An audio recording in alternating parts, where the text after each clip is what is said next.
Hi guys, welcome back to an all-new episode of Darkly Speaking. I'm Alex Kern, and before we begin, I need to be upfront. Today's episode involves crimes against children. It's devastating, it's heartbreaking, and it's the kind of story that leaves a lasting impact. But this is a story that matters, one that deserves to be told until we finally get answers. We're talking about the Oklahoma Girl Scout murders. A case that starts like any other summer camp story and ends in horror. 3 young girls went to camp and never came home. And nearly 50 years later, we're still asking who did it and why.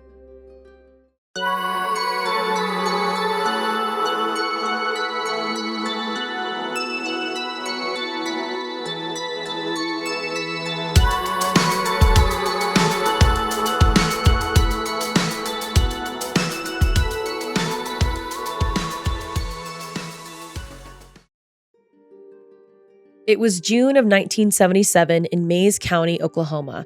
Camp Scott was a 400-acre Girl Scout camp surrounded by dense woods and quiet trails. Girls from all over the state, some as young as 8, arrived with sleeping bags and backpacks, ready for 2 weeks of campfires, hikes, and crafts. For so many, it was their first time away from home. Campers were dropped off at the main headquarters, then bussed over to their units, which were smaller sections of the camp that had their own tents, mess halls, and counselors. One of those units was called Kiowa. That's where this story takes place. There were 8 tents in Kiowa. Tent 1 was for the counselors. Tents 2 through 8 were for the girls. So when you see some reports refer to the victims being in tent 7 and others say tent 8, they're both technically right. The girls were in the last tent on the row, the one furthest from the counselors, and that detail matters because the location of that tent, isolated at the edge of the woods, may have made all the difference. Tent 8 wasn't just far, it was cut off. There was a structure between Tent 1 and Tent 8, which was a large shower and storage building that blocked the view completely. So even though they were technically part of the same unit, Tent 8 might as well have been its own camp. People who've visited the site since, even some of the parents, have all said the same thing. Tent 8 felt too isolated. One parent even admitted they wouldn't have felt comfortable sleeping in it themselves. And in that tent, tucked the furthest away from everyone else, were 3 little girls. Lori Farmer was just 8 years old, with her 9th birthday just days away. Michelle Guse was 9, and Denise Milner was 10. I'd like to talk about the girls for a moment, because knowing how they ended up there is what makes this even harder to process. Lori was the youngest of the 3. She was independent, curious, and way ahead of her age. Her mom said she had been begging to go to sleepaway camp. She wanted the adventure, and she wasn't afraid.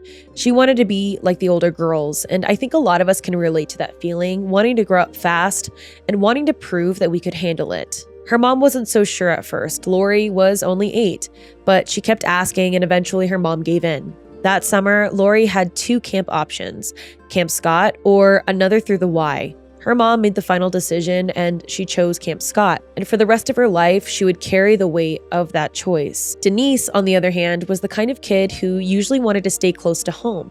She got homesick easily and sleepovers just weren't her thing. Her mom never imagined she wanted to go away for a full summer camp. But that year, something shifted. Denise told her mom she wanted to go.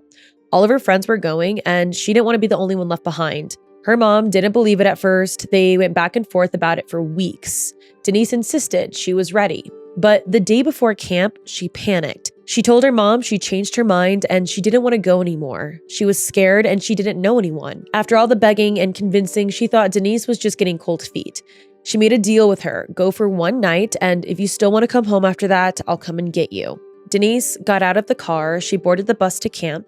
That night, her first night away from home, was also her last. And here's something that the parents didn't know at the time, something that, if they had, might have changed everything. Just 2 months earlier, during a staff training session at Camp Scott, someone broke into a counselor's tent. The place was ransacked, and inside an empty donut box, there was a note, a handwritten message that read, quote, "We are on a mission to kill 3 girls in tent 1, end quote. There was more though, a crude drawing of a stick figure hanging from a tree. The whole thing was just bizarre. Disturbing, yes, but it was brushed off pretty quickly.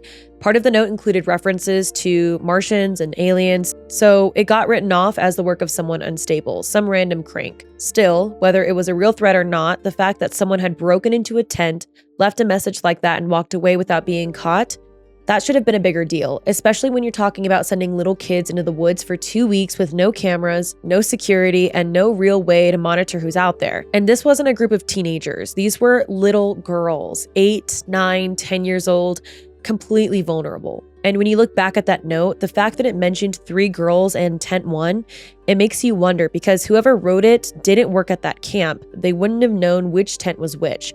Tent 1, where the counselors stayed, was the closest to the front, and tent 8, where Lori, Michelle, and Denise were sleeping, was the furthest away. It's not all that hard to believe they might have gotten the number wrong.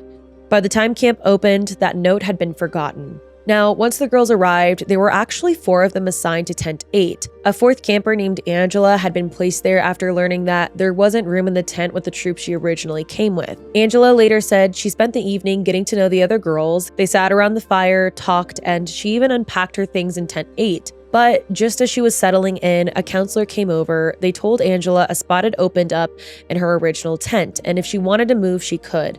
So she packed up her things and left.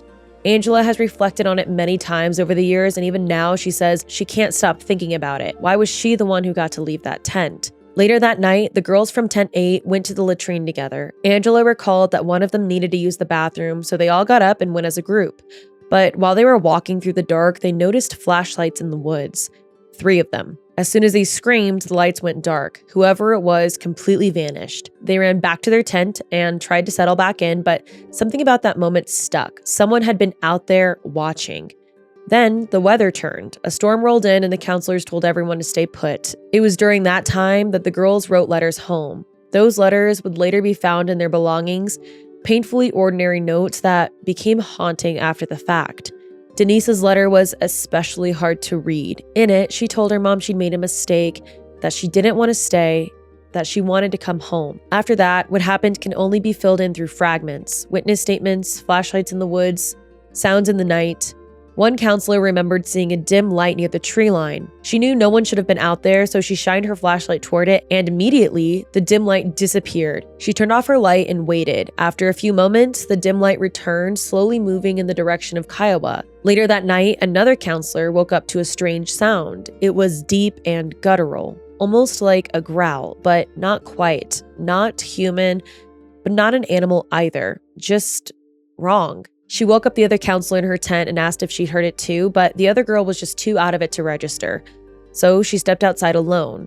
She turned on her flashlight, and just like before, the sound stopped. Everything was still. Crickets, wind, darkness. She walked through the perimeter but saw nothing unusual. Eventually, she went back to bed, and at some point that night, girls in tent 6 saw a figure approach. Someone with a flashlight. They didn't enter, they didn't say anything. They just stood there.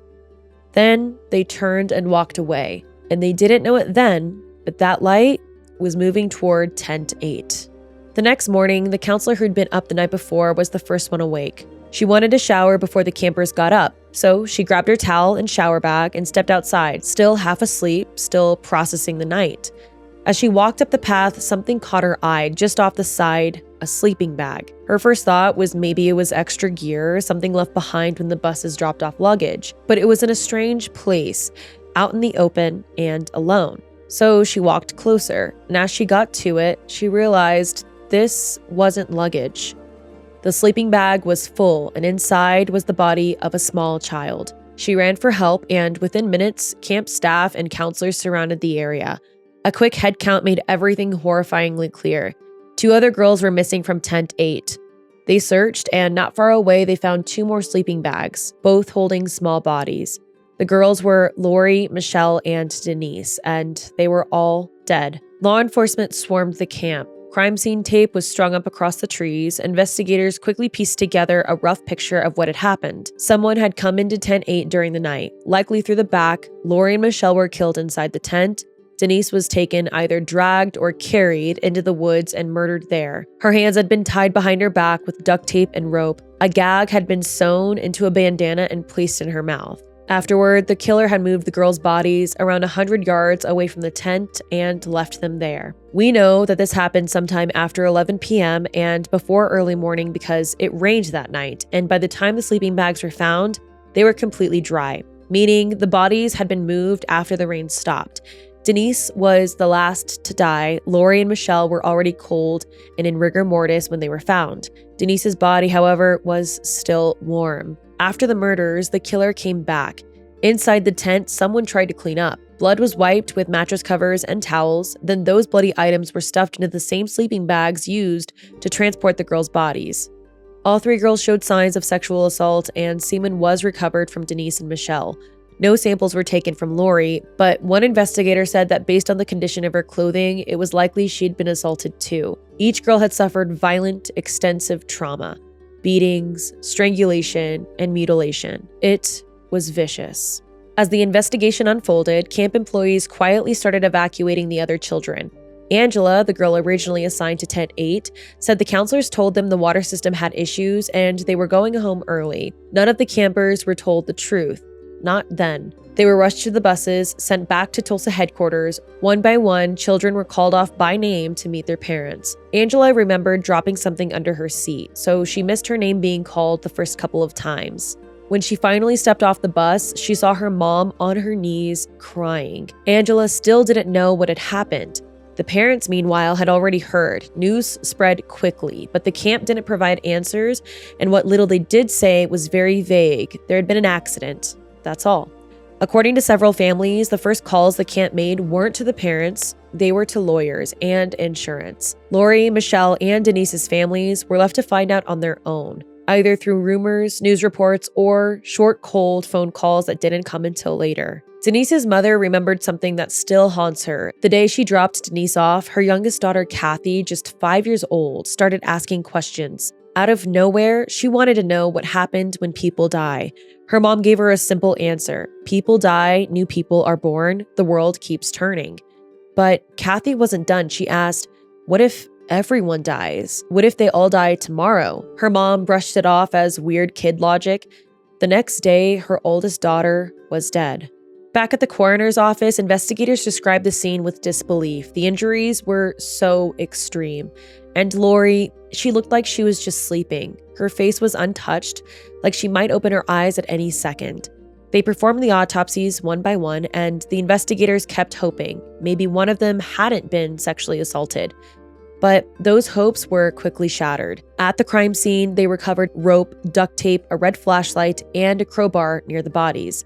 Tent 8 wasn't the only one targeted. Other tents had been disturbed too. Eyeglasses were reported missing, but they weren't stolen. They turned up later in random places around the camp. There's been debate about this for years. Some say maybe the killer was searching for glasses with a matching prescription, but that theory doesn't really hold. Why would someone show up at a crime scene and not be able to see? And how likely is it that they'd find a match from a group of kids? Others believe it was meant to disorient or delay. If counselors woke up without their glasses, they couldn't see clearly. It might have bought the killer some time. Whatever the reason, it was one more sign that whoever did this was thinking ahead. And that rope, it would become one of the first clues that pointed investigators towards someone local. Eventually, they narrowed in on one nearby farmer, not because they believed he committed the murders, but because several items from his property matched what was found at the crime scene. They bring him in for questioning, he agrees to take a polygraph, and he passes. But the media didn't care about the results. Just the fact that he took a lie detector test was enough to splash his face across the front page with the headline, quote, "Lie detector given in Girl Scout slayings," end quote. And on the next page, a giant photo of him and one word printed above it, quote, "Slayer."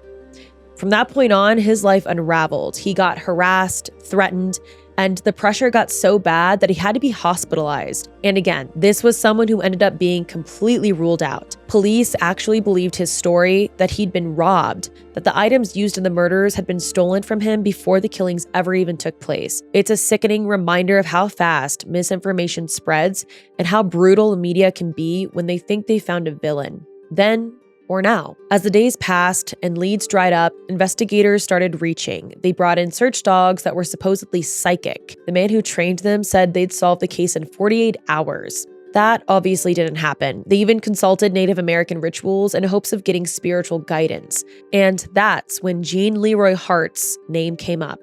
Hart was Cherokee, and 4 years earlier, he had escaped from prison and vanished.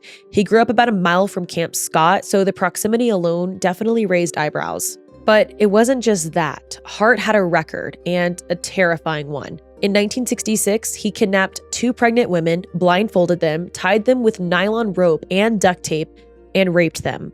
Then he taped over their faces, stuffed their mouths, and left them for dead in the woods. Miraculously, one of them managed to get free and survive. She testified against him and he was sent to prison, but he didn't stay there. Now with Hart still at large and Camp Scott only a mile from where he was raised, his name rose to the top of the list. One of the past victims even said that while he was attacking her, he made strange guttural sounds, the kind that couldn't be easily described. One of the Camp Scott counselors had reported hearing a noise just like that the night of the murders. Not human, not animal, just wrong. And there was something else. That same victim recalled Hart taking her glasses and putting them on, which could explain why glasses were taken, moved, or tried on at the campsite. Eventually, police found a cave overlooking Camp Scott, and inside they found tape, plastic, women's underwear, a pair of glasses, newspaper, and a photo of a woman. That flashlight from the crime scene, well, it had a piece of newspaper stuffed in it to keep the battery in place. That same issue of the newspaper, same date, same section, was also in the cave. The underwear and glasses later confirmed to have been taken from the camp. And the photo, well, that became a key link.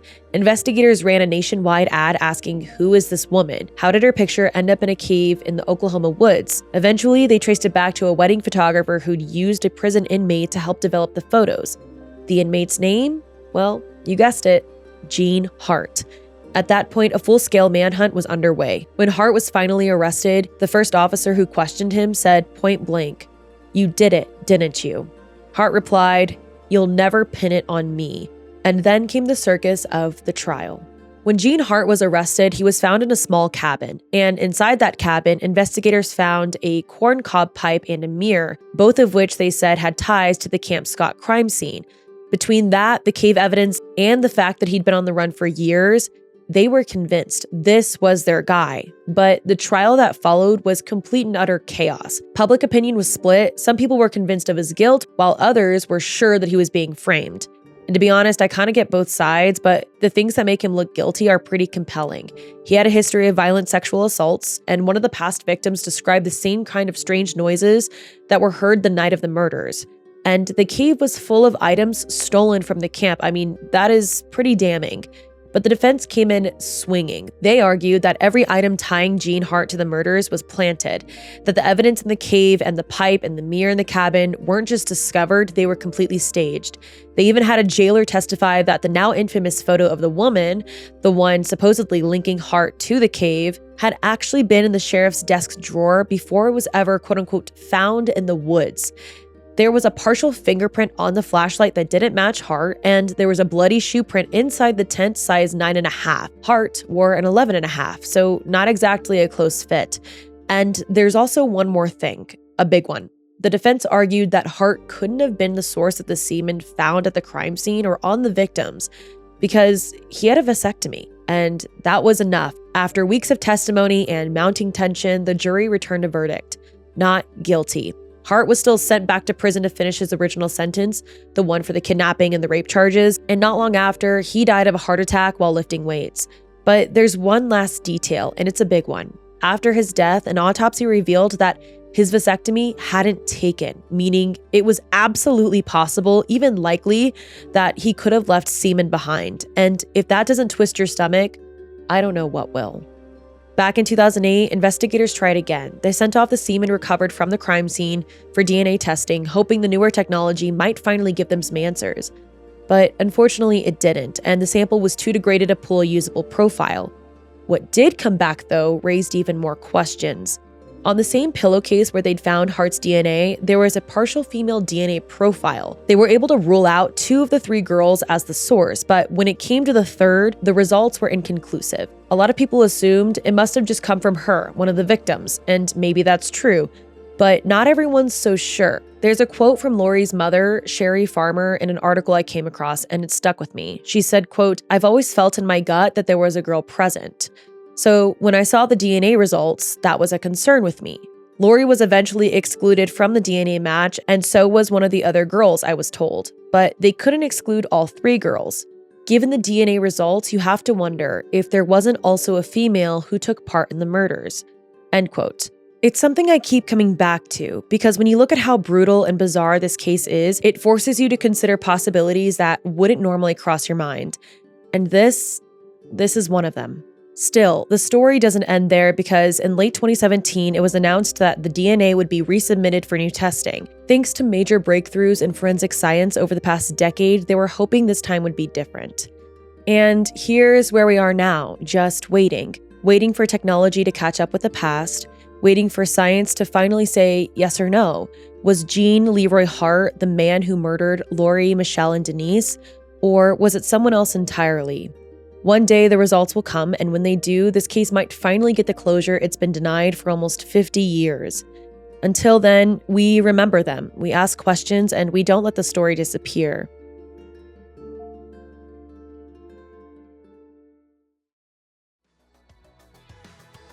That's all for today's episode. Be sure to follow us on our socials at Darkly Speaking Podcast for extras and updates on upcoming episodes. Full show notes, source materials, and bonus content from the story are also waiting for you over on our website, darklyspeakingpodcast.com. Thank you so much, everyone, for being here, for sitting with the unknown, and for holding space for the hard questions. We'll see you next week with another episode that's unsettling, unforgettable, and all too real.